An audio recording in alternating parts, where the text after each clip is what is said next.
Hello, everyone, and welcome to this session of promoting your campus ministry.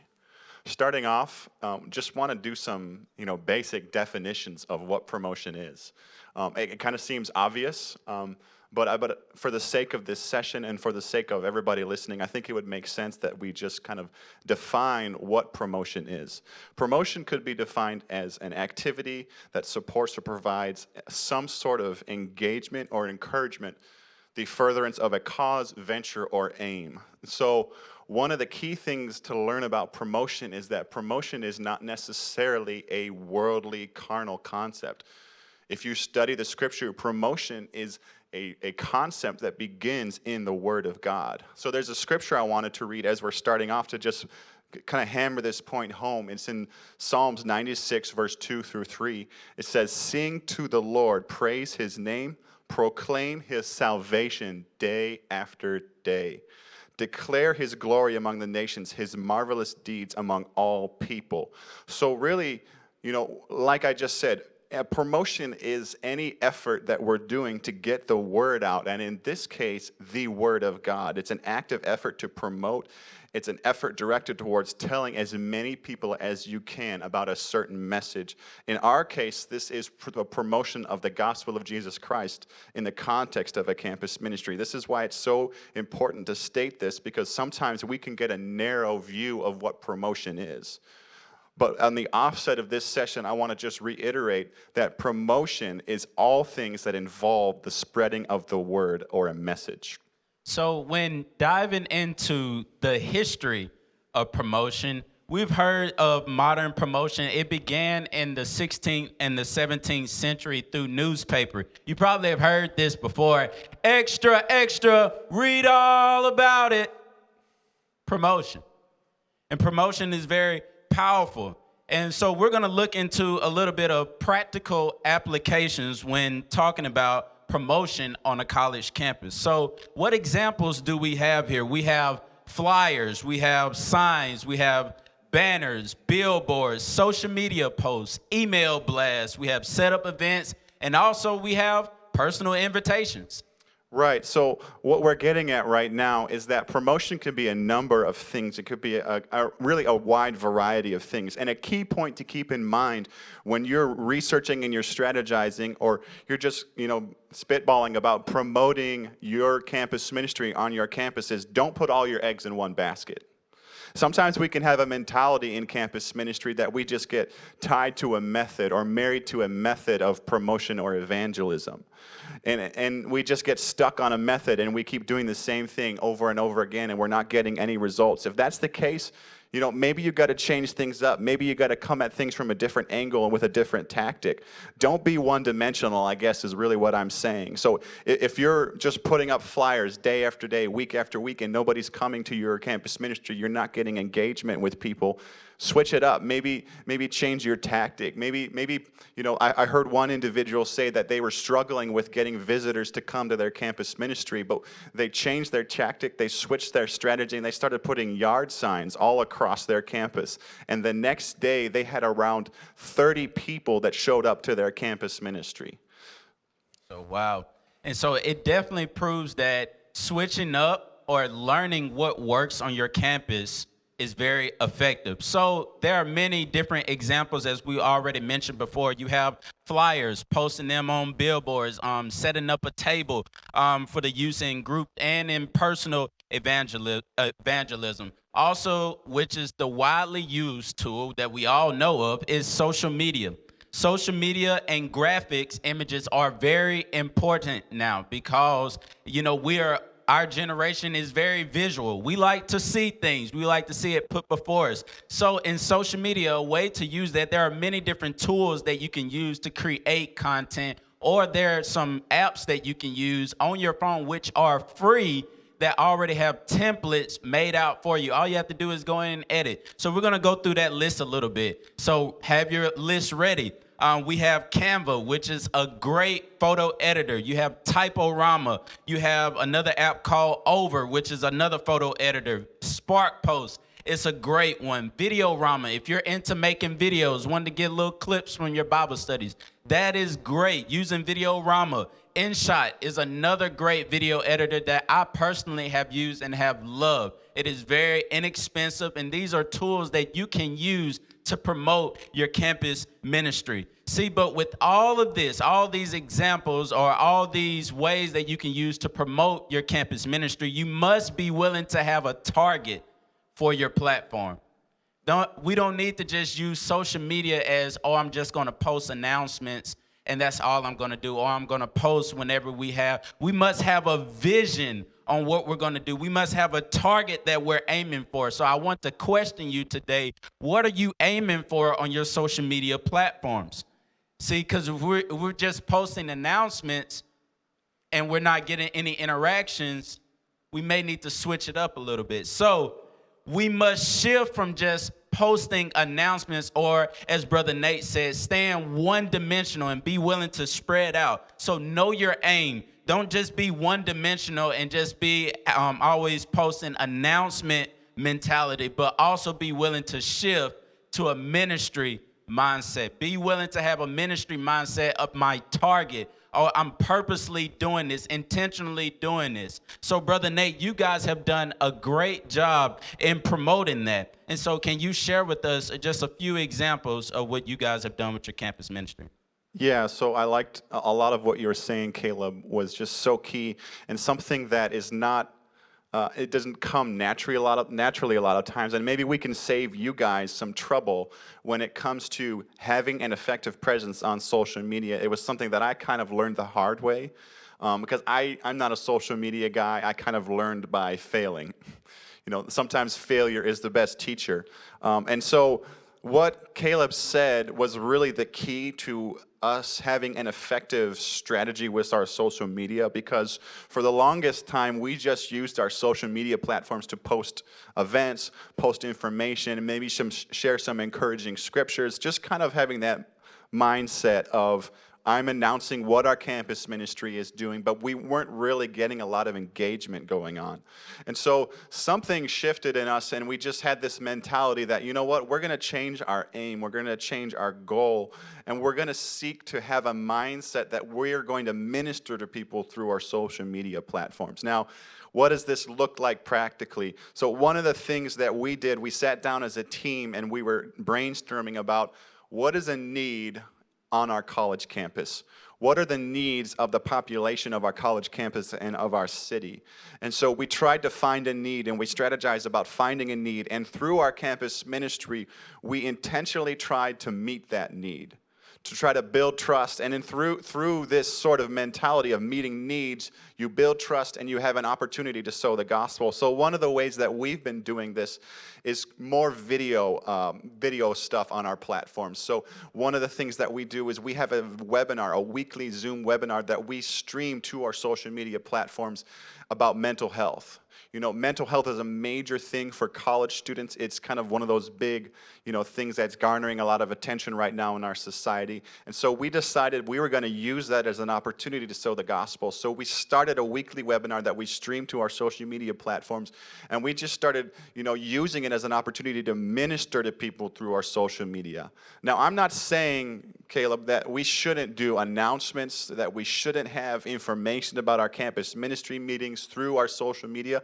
But what we saw as a result of our shift from an announcement mentality to a ministry mentality was that our engagement on our social media platforms skyrocketed. I mean, it was somewhere around an increase of like 1,000% engagement on our social media platforms. And as a result, we had engagement in our in-person meetings because we were intentionally trying to minister. And ministry draws people. Ministry promotes. You don't have to promote ministry. Ministry grows its own legs, and it promotes because you're doing something, and you're doing something meaningful in the lives of the people that you're trying to reach. So that is very important. And I believe one key point that you mentioned now was being intentional. And that's one thing we must be intentional about who we reaching, because Jesus was very intentional. We know that he gathered the 12 disciples together and sent them out. And there was another passage in Luke chapter 10, verse 12, where he gathered the 72 and sent them out. being intentional about spreading the gospel. So we know that there's a process what Jesus wants us to do, because there's a multiplication whenever we're effectively ministering.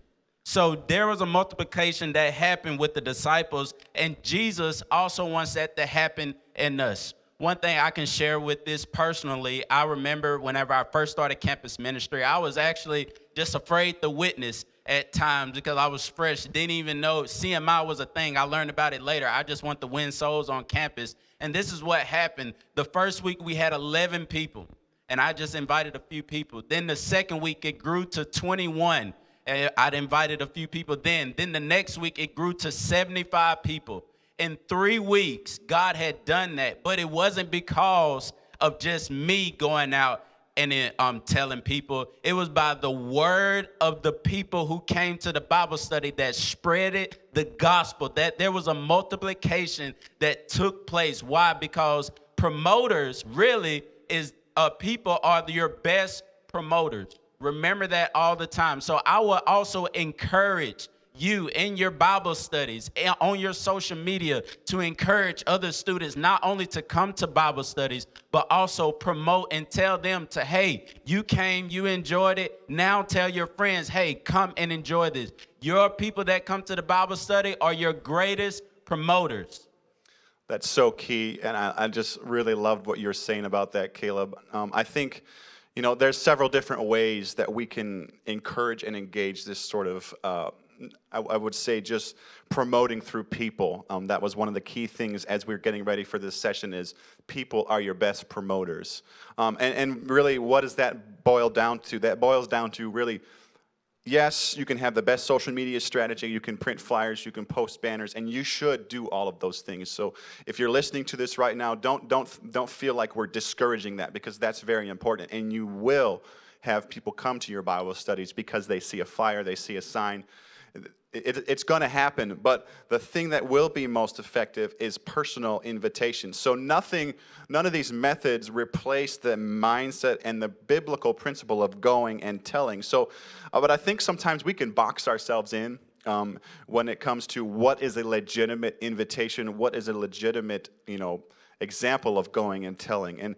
And we live in the 21st century. We live in a world of technology. And so, maybe it's as simple as you get on your phone and you text as many people as you can about campus ministry that night. One of the things that I did frequently and still do frequently is whenever I meet anybody on my college campus, I try to get their social media information. I try to friend them on Facebook, follow them on Instagram, because then I have an avenue, a door through which I can reach out to this person and say, hey, I know we had that conversation in the cafeteria or in class.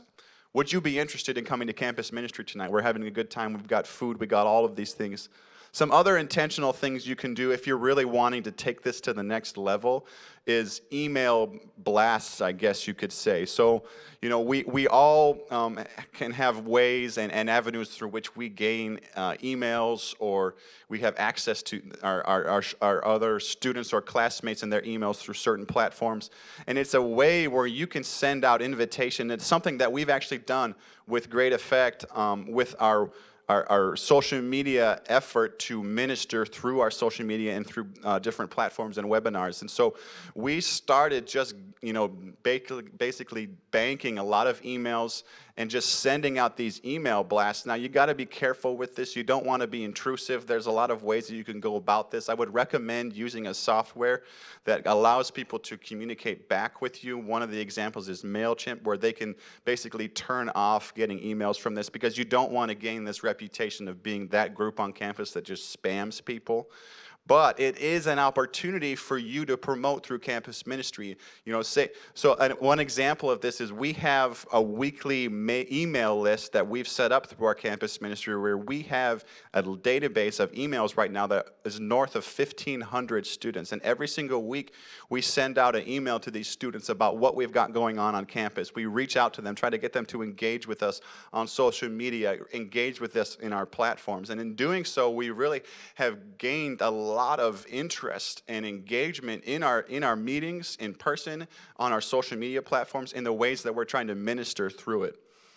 Caleb, if you'd allow me to, I just want to share another thing that has been really effective on our campus is, maybe you have a certain event in mind that you really want to promote. So say you have a Holy Ghost rally, or you have a service on campus that you want to get as many people there as you can. One thing that you can do and has proven to be really effective on our campus ministries in the area that I oversee is we have what we call setup events. So an example of this is on one of our local community college campuses, we had what we called Taco Tuesday.